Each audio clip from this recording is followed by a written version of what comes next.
Oke, Assalamualaikum warahmatullahi wabarakatuh. Perkenalkan nama saya Muhammad Fahren Fasya Mandala. Saya merupakan mahasiswa perencanaan wilayah dan kota Universitas Jember tahun angkatan 2019. Pada kesempatan kali ini, saya ingin mempresentasikan hasil kajian saya mengenai pengaruh geomorfologi, geohidrologi, dan geodinamik terhadap perencanaan tata ruang. Nah, hal ini juga saya lakukan sebagai upaya untuk menyelesaikan salah satu tugas saya di mata kuliah evaluasi sumber daya lahan. Nah, tujuan dari pembahasan kali ini adalah memberikan gambaran bagaimana ketiga faktor tersebut dapat mempengaruhi perencanaan tata ruang. Dalam pembahasan kali ini, saya juga akan menjelaskan suatu studi kasus dan memberikan time lapse perkembangan lahan terbangun yang mungkin dipengaruhi perkembangan itu terjadi mohon maaf, perkembangan tersebut dipengaruhi oleh tiga hal ini. Nah, selanjutnya mungkin kita sebelum masuk ke pembahasan inti ya, kita bakal menjelaskan dulu mengenai tiga faktor utama yang bakal kita bahas kali ini, yaitu geomorfologi.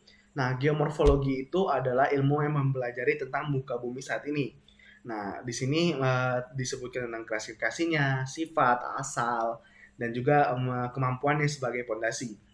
Nah, dalam ilmu geomorfologi itu dijelaskan bahwa terdapat beberapa faktor yang mempengaruhi bentuk muka bumi saat ini. Nah, yang pertama itu adalah iklim, seperti suhu, kecepatan arus angin, kelembaban, curah hujan. Nah, contohnya itu kayak curah hujan, ketika curah hujan itu tinggi, tentu pelapukan dari batu itu juga semakin cepat. Nah, dibandingkan dengan daerah lain memiliki curah hujan rendah. Lalu ada topografi di mana membahas tentang ketinggian dan juga kelerengan.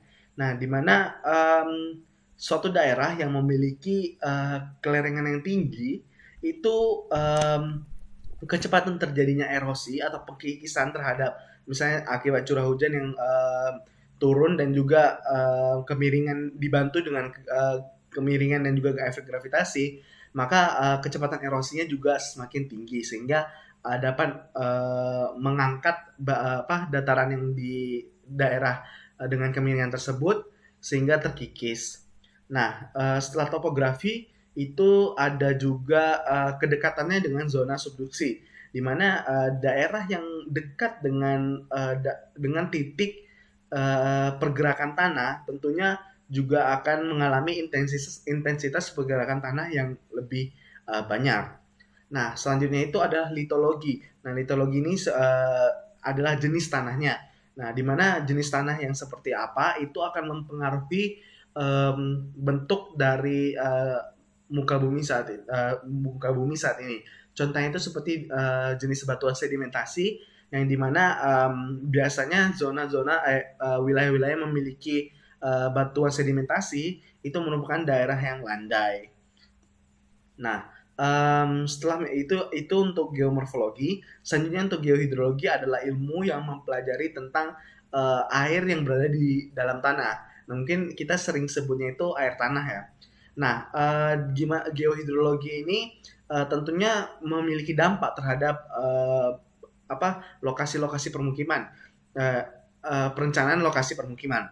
Nah, di mana ketika kita membangun suatu permukiman, tentunya kita perlu memperhitungkan ketersediaan air. Nah, di mana biasanya tuh permukiman itu bisa dapat dari PDAM atau mungkin dari menggali sumur galian untuk mengambil air tanah yang di bawahnya. Nah, daerah-daerah yang memiliki potensi air tanah yang tinggi tentunya juga dapat dimanfaatkan untuk menyediakan air di daerah di atasnya. Sedangkan untuk daerah yang tidak memiliki potensi atau mungkin lemah potensinya untuk air tanahnya untuk menyediakan air di atasnya tentunya bisa dihindari untuk dijadikan permukiman. Nah, selanjutnya itu adalah geodinamik. Nah, geodinamik ini adalah ilmu yang mempelajari tentang pergerakan tanah, di mana di mantel bumi itu terdapat arus konveksi, dan di sini arus konveksi ini juga dapat menimbulkan fenomena-fenomena yang terdapat di bagian kerak buminya. Nah, mungkin di sini kita lebih prefer ke bencana alam, seperti ketika terjadi gempa bumi, gempa bumi dan juga tsunami, tentunya itu membuat suatu daerah-daerah tertentu itu menjadi zona yang rawan bencana, dan itu tentunya perlu kita hindari gitu. Nah, ya itu penjelasan mengenai 3 faktor yang bakal kita bahas ke depannya. Untuk tinjauan pustaka peraturan perundang-undangan terkait, di sini ada beberapa permen PU yang dimana di sini merupakan salah satu implementasi dari teori-teori dari ketiga aspek tersebut. Mohon maaf, ini permen PU ini tentang permen PU nomor 20 tahun 2007 dengan permen PU nomor 22 tahun 2007 dapat diklasifikasi sebagai permen PU yang memberikan gambaran bahwa adanya perencanaan tata ruang itu dipengaruhi oleh geomorfologi, geohidrologi, dan geodinamik. Nah, kalau permen PU nomor 20 tahun 2007 ini tentang teknik analis aspek fisik lingkungan, aspek ekonomi, aspek sosial, dan budaya. Tapi mungkin di sini yang kita bahas itu adalah analisis aspek fisik lingkungan, di mana dalam permen PU ini itu menjelaskan tentang satuan kemampuan lahan dan satuan kemampuan lahan dan juga analisis kesesuaian lahan. Nah, kenapa permen PU ini terkait permen PU nomor 20 tahun 2007 ini terkait dengan pembahasan kali ini, dikarenakan dalam analisis satuan kemampuan lahan itu beberapa SKL yang perlu kita gunakan itu adalah SKL erosi, SKL kelerengan, SKL morfologi, habis itu SKL drainase dan lain-lain, dan di mana SKL tersebut dapat dibuat apabila memiliki data-data geomorfologi, geodinamik, dan juga geohidrologi. Seperti kalau geomorfologi itu kita menggunakan data jenis tanah, data morfologi. Habis itu untuk geodinamik itu kita menggunakan data bencana alam untuk membuat SKL kebencanaan. Nah, untuk geohidrologi juga kita gunain untuk membuat SKL ketersediaan air. Nah, lalu untuk analisis kesesuaian lahan, dalam membuat analisis kesesuaian lahan, dalam melakukan analisis kesesuaian lahan ini, kita juga membutuhkan data-data dari yang digunakan di SKL tersebut. Nah, selanjutnya itu untuk permen PU nomor 22 tahun 2007 tentang pedoman penataan ruang kawasan bencana tanah longsor, di mana di dalamnya itu sangat related dengan geodinamik ya, dimana kalau namanya bencana tanah longsor itu biasanya terjadi ya karena getaran dan juga mungkin karakteristik dari geomorfologi. Ya, oke, kita bakal masuk ke studi kasus. Nah, studi kasus di sini saya ngambil dari suatu jurnal yang mungkin bisa jadi gambaran buat teman-teman, yaitu informasi geospasial daerah rawan longsor sebagai bahan masukan dalam perencanaan tata ruang wilayah. Nah, daerah penelitian ini di Kabupaten Brebes dan Kabupaten Tegal, di mana di situ lebih tepatnya di bagian hulu Kali Pemali. Nah, studi kasus ini mungkin lebih ke pengaruh dari geomorfologi sama geodinamik yang mungkin lebih banyak ya daripada geohidrologi sendiri. Nah, dua itu di sini dijelaskan bahwa geomorfologi dan geodinamik itu akan mempengaruhi perencanaan tata ruang. Dan di sini mungkin fokusnya lebih di situ dibandingkan dengan geohidrologi. Nah, dalam jurnal ini mereka menggunakan acuan permen PU nomor 22 tahun 2007 tentang pedoman penataan ruang kawasan bencana tanah longsor. Nah, mungkin sekali lagi kenapa saya mengangkat topik tanah longsor di sini, dikarenakan mengambil topik kawasan bencana tanah longsor. Hal ini dikarenakan dalam dalam menentukan kawasan bencana tanah longsor, yang mana tentunya dalam kawasan bencana tanah longsor itu kita perlu menghindarinya, menghindari kawasan bencana ya, tentunya nggak hanya tanah longsor aja. Kita tentunya dalam melokasikan suatu daerah kayak untuk permukiman, tentunya kita harus memperhitungkan di mana aja sih kawasan bencana, ya tanah longsor dan juga mungkin tsunami dan lain-lain, atau mungkin nggak dihindari tapi lebih ke memberikan peraturan khusus atau memberikan upaya-upaya pencegahan. Nah, ya di jurnal ini di dalam jurnal ini mengacu kepada Permen PU nomor 22 tahun 2007, dan di sini ada tiga tabel dan gambar yang mungkin menjelaskan apa acuan yang digunakan dalam jurnal ini.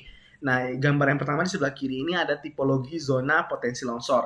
Nah, di sini dapat dilihat itu kemiringan, di mana kalau disebutkan tadi dalam geomorfologi ada salah satu faktor pembentuk muka bumi itu adalah kelerengan. Nah, mohon maaf.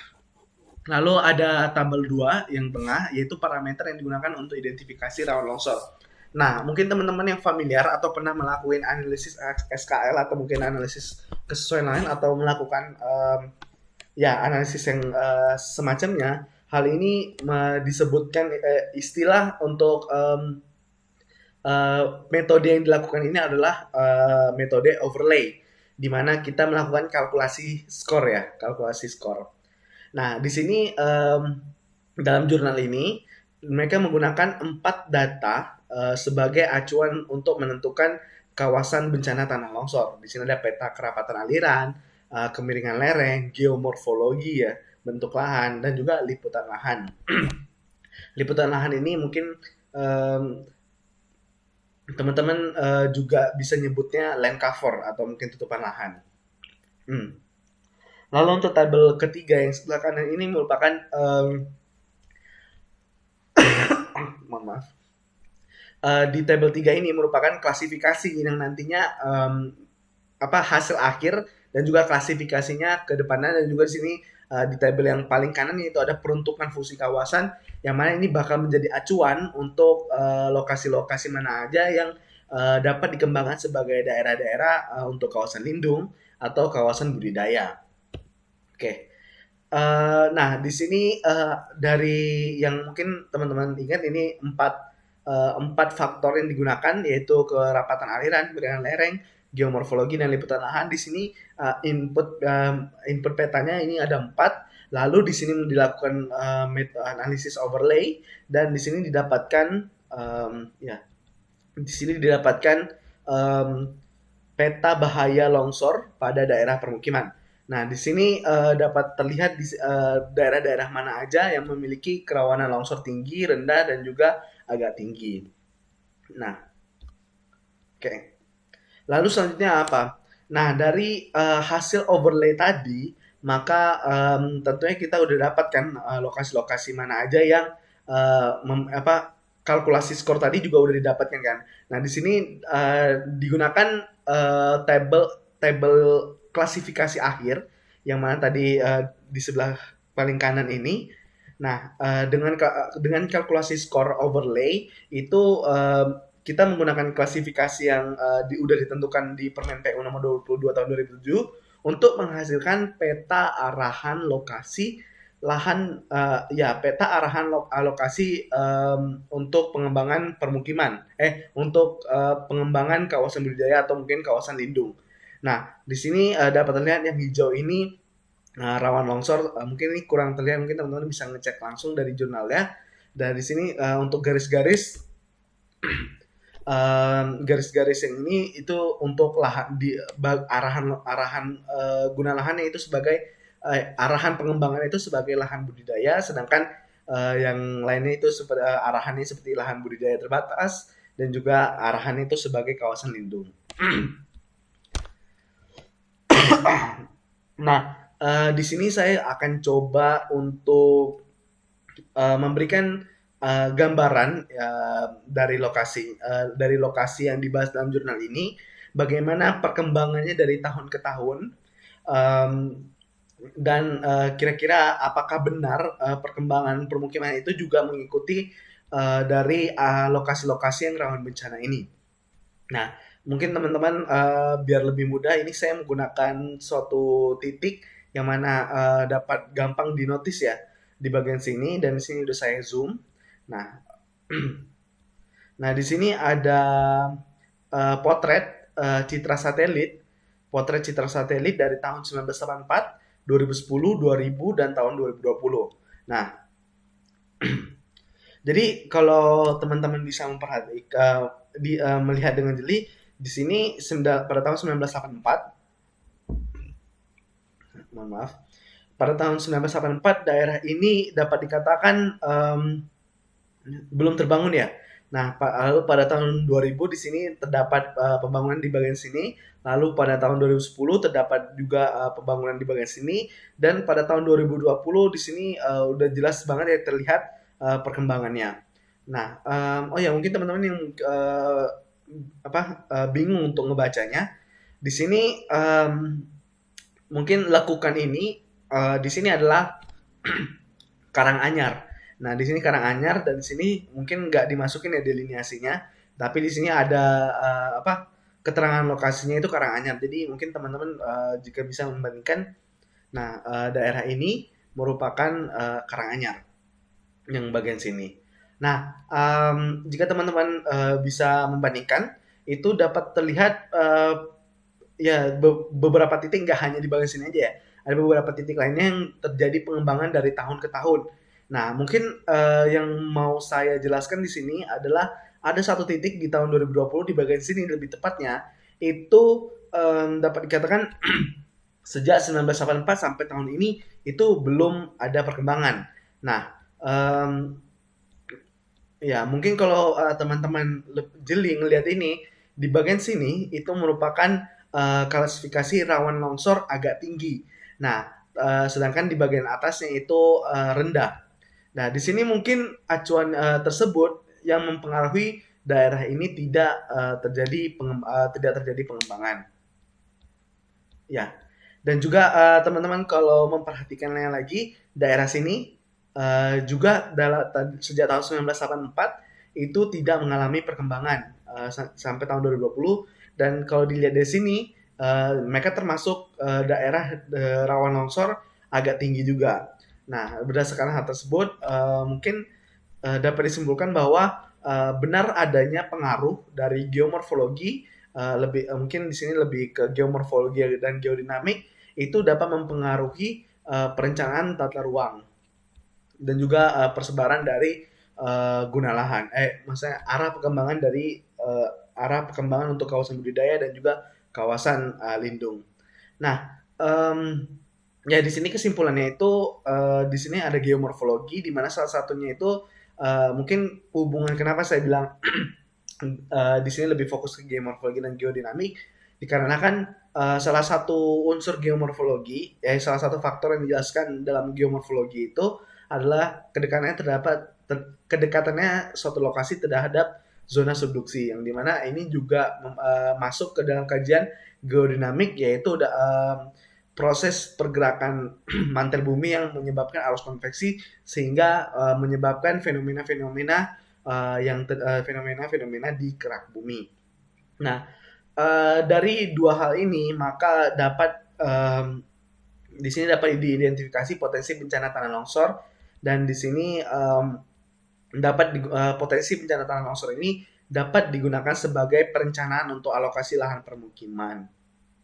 Ya, mungkin itu saja presentasi yang bisa saya sampaikan kali ini. Mohon maaf apabila terdapat sikap atau mungkin perkataan saya yang tidak mengenakan.